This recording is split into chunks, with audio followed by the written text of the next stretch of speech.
Dialogue avec l'ange de Gita Malache. Vendredi 6 août 1943. Entretien 7 avec Gita. Après la leçon de mesure de la semaine dernière, j'ai décidé de ne poser que très peu de questions aujourd'hui.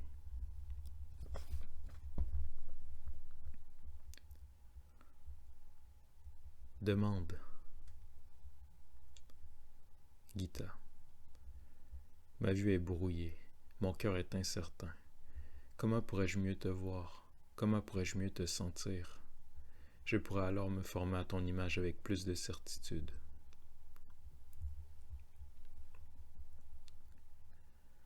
La créature voit le manque, mais de lui, seule réalité, elle n'a que l'intuition. Que ton intuition te guide.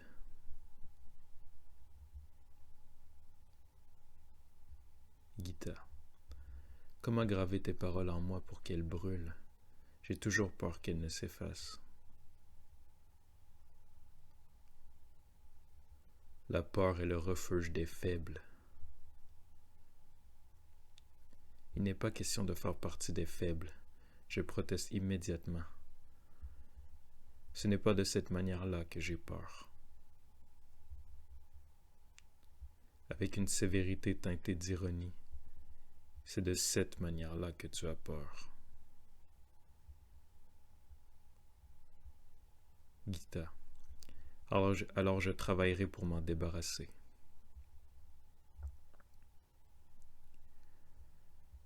Ne travaille pas, mais crois. Si tu crois, tu n'as rien à craindre. Sois attentive, tu ignores la mesure de la souffrance.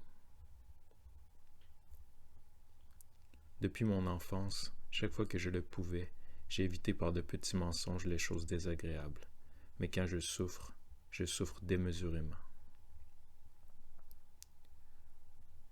Accueille la souffrance comme le messager du ciel, mais laisse-le partir s'il le veut.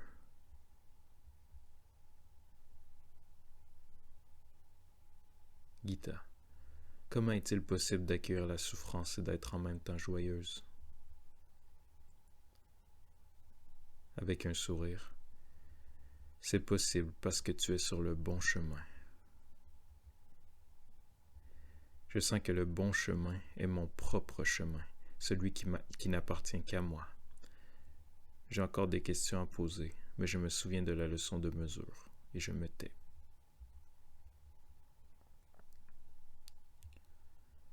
Je parle. Tu ne nous as pas déçus. Derrière ce « nous » résonne l'harmonie parfaite du cœur. Hannah me dit plus tard, il a été content que tu aies questionné avec mesure. Tu recevras les réponses aux questions que tu n'as pas posées aujourd'hui. Pour cela, imagine une feuille blanche. Les réponses vont s'y inscrire. C'est l'intensité de tes questions qui les fera naître.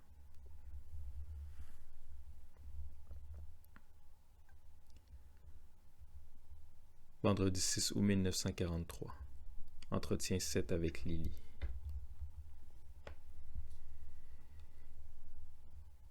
Lily. Je remercie Dieu que tu aies pu venir de nouveau. Pour la première fois de notre vie, nous sentons la véritable dimension sacrée du mot « Dieu ». Lorsque Lily le prononce, aussitôt l'atmosphère change. Et je suis reconnaissante pour tout ce que j'ai reçu cette semaine à Budapest.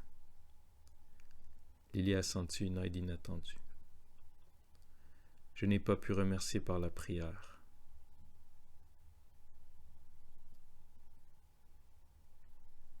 C'est ton travail qui est ta prière.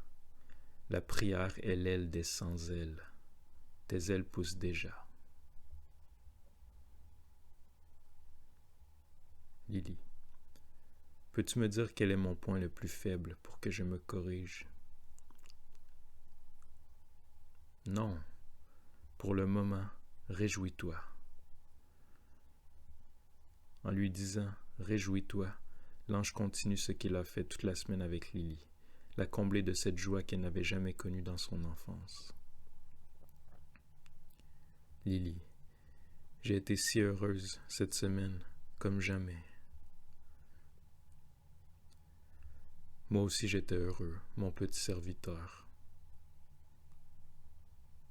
Lily. Je n'ai pas pu terminer complètement mon devoir.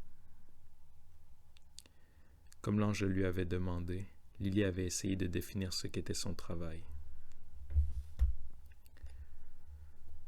Tu ne le pourras jamais.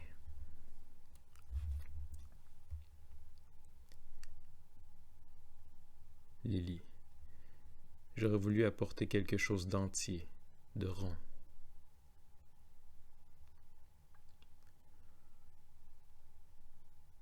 Le rond est une partie de l'infini. Geste formant une spirale sans fin. Lily. Je sens que j'ai encore beaucoup à faire. Le beaucoup est illusion. Si tu trouves que c'est beaucoup, tu te trompes. Il n'y a pas beaucoup, mais une seule chose à faire. Geste d'élévation et d'offrande. Que le ciel te bénisse. En voyant ce geste d'offrande d'une telle dignité, qui disait plus que 1000 mots, je mesure à quel point nos gestes humains sont pauvres, vides de sens, pleins de pathos. Avec l'ange, je redécouvrirai peu à peu, en même temps que le vrai sens des mots, le vrai langage des gestes. Il y a des moments, dans les entretiens, où j'ai peur de ne pas pouvoir noter tout ce qui est dit. Alors le maître de Lily attend patiemment que je termine avant de passer à la question suivante. Cela s'est répété plusieurs fois et m'a donné la conviction qu'il était désiré que je prenne des notes.